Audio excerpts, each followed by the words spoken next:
Hello friends, welcome back to Shining Sun Jaisurya YouTube channel.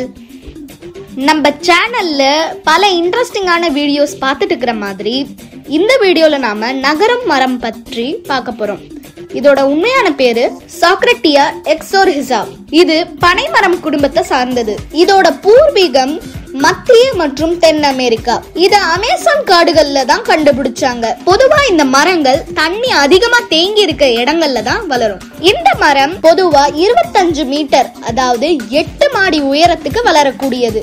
இதோட அகலம் அரை அடி வரலும் தான் வளரும். இந்த மரம் ஒரு இடத்துல இருந்து இன்னொரு இடத்துக்கு எப்படி நகருதுங்கிறதையோ அதோட காரணத்தையும் இந்த வீடியோல நாம பார்க்கலாம். வீடியோக்குள்ள போறதுக்கு முன்னாடி நம்ம சேனல் ஷைனிங் சன் ஜெயசூர்யாவை சப்ஸ்கிரைப் பண்ணிட்டு பக்கத்துல இருக்கிற பெல் பட்டனையும் அழுத்துங்க. அப்பதான் நாங்க போடுற ஒவ்வொரு வீடியோவும் உங்களுக்கு உடனுக்குடனே நோட்டிபிகேஷனா வரும். பொதுவா எல்லா மரங்களும் தன்னோட வேற பூமிக்கு அடியில தான் பரப்பும். அது வழியா மண்ணில் இருக்கக்கூடிய நீர் மற்றும் ஊட்டச்சத்துக்களை எடுத்துக்கும். மண்ணில இருந்து கிடைக்கக்கூடிய இந்த சத்துக்களை அதிக அளவு தன்னோட வேற பரப்புறதுக்கு தான் பயன்படுத்திக்குது. அதனாலதான் ஒரு மரம் வளர்றதுக்கு ரொம்ப நாள் ஆகுது.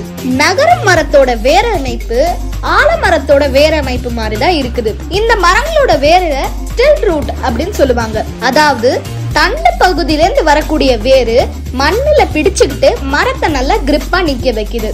இதனால இந்த மரம் தன்னோட வேற பரப்புறதுக்காக ஊட்டச்சத்துக்களை செலவு பண்ணாம தன்னோட வளர்ச்சிக்காக பயன்படுத்திக்குது. அதனாலதான் இந்த மரம் 8 மாடி உயரத்துக்கு வளர முடியுது. இந்த மரம் ஒரு இடத்துல இருந்து இன்னொரு இடத்துக்கு நகரத்துக்கு காரணம் பக்கத்து மரங்களோட வேர்களால இதால வளர முடியாம போகிறதும், பூச்சிகள் கிருமிகள்னாலயோ இதோட வேர்களுக்கு ஆபத்து வர்றதுனாலயோ இந்த மரங்கள் ஒரு இடத்துல இருந்து இன்னொரு இடத்துக்கு நகருது. அது எப்படி நகருதுன்னா, இப்ப இந்த இமேஜை பாருங்க.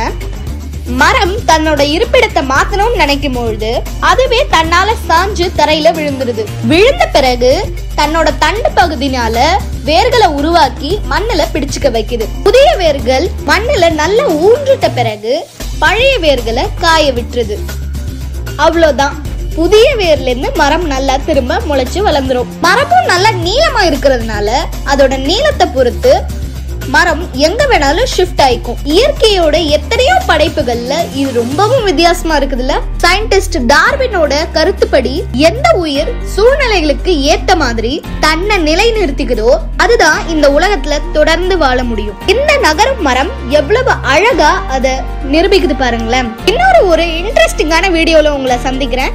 அது வரலையும் பாய் ஃப்ரெண்ட்ஸ்.